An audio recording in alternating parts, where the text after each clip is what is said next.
एमती भी पिला दुनिया अच्छी आज मो झील कहीं मो पाटे लेंबुचे पूरा भिडियो शेष पर्यटन देखो जानीपारे। हाय एवरीवन मु मामा वेलकम करुच्ची मोर आउ गोटे मिनी ब्लॉग को।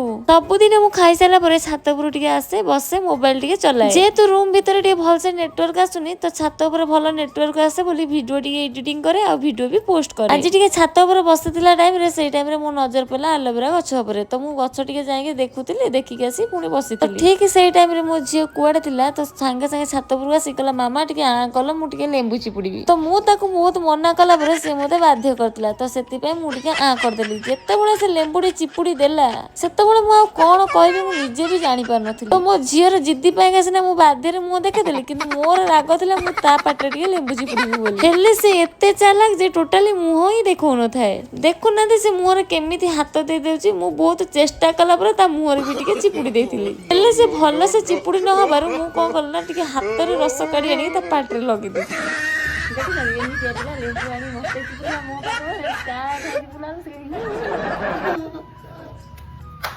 ये गोटे एमती पिला देखुना ता गोड़ गोटे जगह स्थिर होगी रोनी मुझे दियाल उपर बसी बोली कहला मामा मु भी बसबी जेहेतु से अधिक जिद्दी कला मुझे बाध्य कर बसई देती तो सांगे सांगे कौन कला ना सेपट छात उपरକୁ पलैला। तो मु कहली तू जदि सेपटକୁ जिमिति जाइछु एका एका तू आसबि उपरକୁ एका एका कहला नाई मामा तमे मते नै जा मु कहली जम्मा भी नै तू मते पचारि जाइथिलु सेपटକୁ तो से मते कहूची तो मामा मोटे इच्छा हला बुलिबा पई सेति पई पळी आसिली। मु कहली तू जेमिति जाइछु ठीक सेमिति पळी आसिबु तापर मु कहली हो ठीक अछि तू एपटକୁ आसे पळिया तो टोटाली से आसिलानी।